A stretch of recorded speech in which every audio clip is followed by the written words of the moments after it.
Hello बच्चों, let's read the question. The question says figure shows graphs of pressure versus density for an ideal gas at two temperatures T1 and T2 which is correct. तो हमें ये graph दिया हुआ है किसके बीच में, pressure and density के बीच में.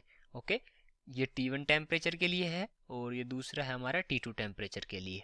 ठीक है, तो हम यहाँ से बताना है कि जो T1 ग्रेटर देन T2 होगा या T1 is equal to T2 होगा या T1 लेस देन T2 होगा. अब हम देखते हैं, या फिर नन ऑफ दीज होगा. अब हम देखते हैं कि जो हमारा ग्राफ है, इस ग्राफ की हेल्प से हम, जो ग्राफ है किस किस के बीच में, प्रेशर और डेंसिटी के बीच में, इसकी हेल्प से हम कैसे बता पाएंगे कि T1 बड़ा होगा या T2 बड़ा होगा. तो सबसे पहले लिख लेते हैं इस क्वेश्चन के लिए की कॉन्सेप्ट. और इस क्वेश्चन के लिए जो की कॉन्सेप्ट होगा वो हो जाएगा relation between pressure and density. Pressure and density ये हो जाएगा इस क्वेश्चन का की कॉन्सेप्ट. अब हम देखते हैं जो प्रेशर है और हमारा जो डेंसिटी है, इनके बीच में क्या रिलेशन होता है. तो एज वी नो, जो आइडियल गैस इक्वेशन होती है वो क्या होती है, ideal gas equation. Ideal gas equation क्या होती है, P V is equal to N R T. P V is equal to N R T. Okay, ये होती है आइडियल गैस इक्वेशन. और एन का मतलब यहाँ पर है नंबर ऑफ मोल, आर है gas constant, T temperature, P pressure and V volume. Okay, तो और एन को हम दूसरे तरीके से डिनोट करना चाहिए. मोल इज इक्वल टू क्या होता है, weight. Weight upon molecular weight. Okay, weight upon molecular weight. तो P V is equal to क्या हो गया, तो हमें क्या किस किस के बीच में देखना है, प्रेशर और डेंसिटी के बीच में. तो पी को एक साइड में रख लेते हैं. P is equal to N R T by V हो जाएगा.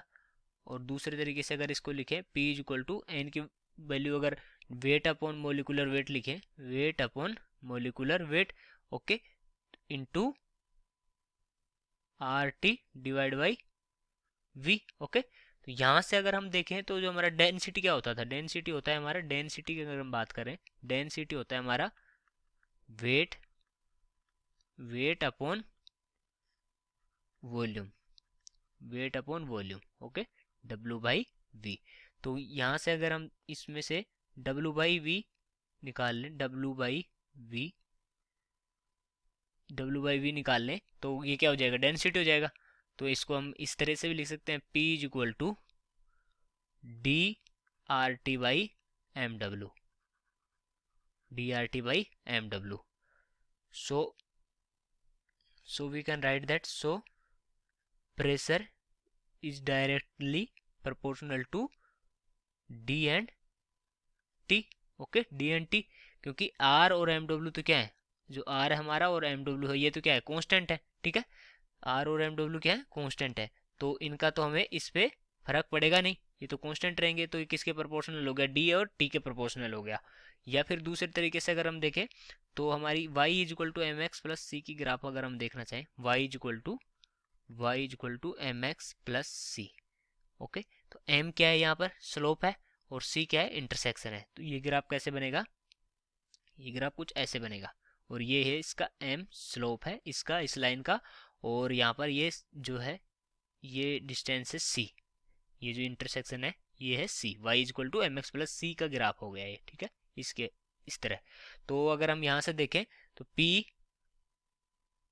इज इक्वल टू क्या है हमारे पास, p इज इक्वल टू है d R T by M W. Okay, d, और ये है हमारे पास R T by M W. Okay, तो p यहाँ पर क्या था, y और x के बीच में ग्राफ था, ये y था, ये x था, ये y था और ये था हमारा x. तो y और x के बीच में ग्राफ था, तो y equal to m x plus c था. तो यहाँ पर अगर p और d के बीच में ग्राफ है, तो ये जो वैल्यू है, ये जो वैल्यू है हमारी, ये क्या होगी, m होगी, मतलब स्लोप होगी. ये क्या हो जाएगी, स्लोप हो जाएगी. ओके, और स्लोप को अगर हम देखें तो जो m है, m डायरेक्टली किसके प्रोपोर्शनल हो रहा है, यहाँ पर m इज इक्वल टू क्या हो गया, R T by M W. और यहाँ पर r और एम डब्ल्यू कॉन्स्टेंट है, तो हम बोल सकते हैं कि m is directly proportional to t. मतलब जिसका स्लोप ज़्यादा होगा उसका टेम्परेचर भी ज़्यादा होगा। ओके, जिसका स्लोप ज़्यादा होगा उसका टेम्परेचर ज़्यादा होगा।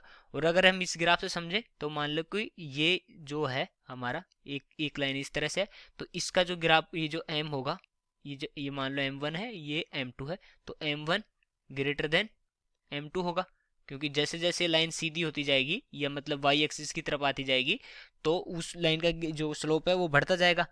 ओके, और ये अगर y के जस्ट y में आ जाएगी तो इसका मतलब ये 90 हो जाएगा, और ये जस्ट x पे आ जाती है तो इसका मतलब ये इसका 0 डिग्री हो जाता है। ओके, अब हम देखें तो जो हमारी ग्राफ है उसमें से देख के हम पता कर सकते हैं कि जिसका स्लोप ज़्यादा है उसका टेम्परेचर भी ज़्यादा होगा।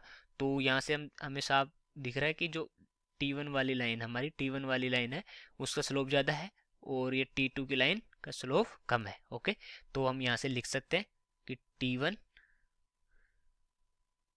चूँकि जो हमारा M1, अगर इसको हम M1 बोले, M1, और इसको हम अगर M2 बोले, M1 ग्रेटर देन M2, इस वजह से क्या होगा, जो T1 है वो भी ग्रेटर देन T2 होगा। ओके, ये आ जाएगी हमारी रिलेशन T1 और T2 के बीच में। कौन सा ऑप्शन करेक्ट हो जाएगा इसके अकॉर्डिंग? ये ऑप्शन करेक्ट हो जाएगा। So I hope you understood it well. Best of luck.